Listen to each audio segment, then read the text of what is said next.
Matapos umugong ang umano'y kudita sa liderato ng Senado kung saan papalitan umano ni Senadora Loren Legarda si Senate President Tito Soto.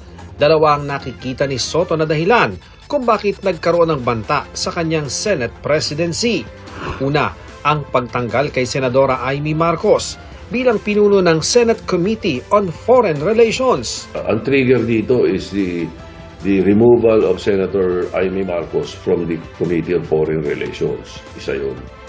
And then, kasi, hindi ba, nagkakaroon ng mainit na balitaktakan sa floor tungkol sa China eh.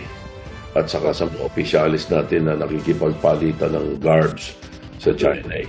Nauna nang sinabi ni Soto na kaya tinanggal si Marcos bilang chairperson ng komite ay dahil napagkasunduan ng mayorya na dapat pamunuan ito ng mga taga-majority rin bilang isang major committee. Isa si Marcos sa 9 na senador sa minority bloc. Sa isang pahayag, sinabi ni Senadora Marcos na walang kinalaman ang Senate Foreign Relations Committee sa anumang nangyayari sa Senado, ni hindi raw na-refer sa komite ang resolusyong ipinagtatanggol si PCG spokesman for the West Philippine Sea, Commodore J. Tariela. Kamakailan, 15 senador ang pumirma sa resolusyon para kondinahin ang mga pahayag ng ilang opisyal ng Chinese Embassy laban sa mga opisyal ng Pilipinas na bumabati sa mga ginagawa ng China sa West Philippine Sea.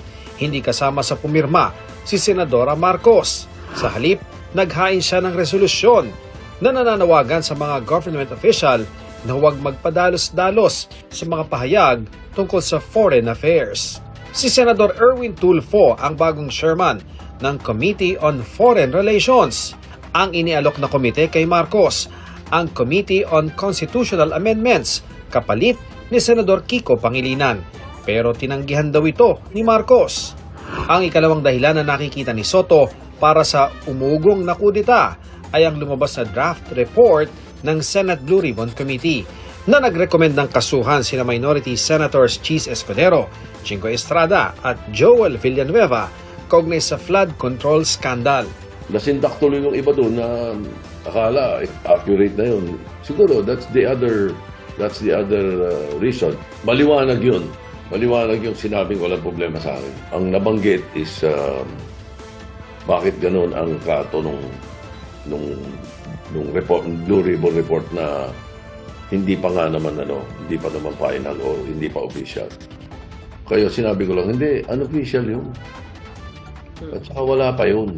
Itinanggi rin ni Soto na may power sharing o term sharing sa pagitan nila ni Legarda. There's no such thing na gano'n na pinag-usapan namin.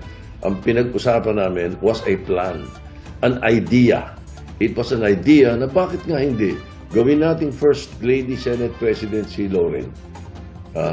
Sige, at the proper, siguro sa tamang panahon, ganun yung usapan.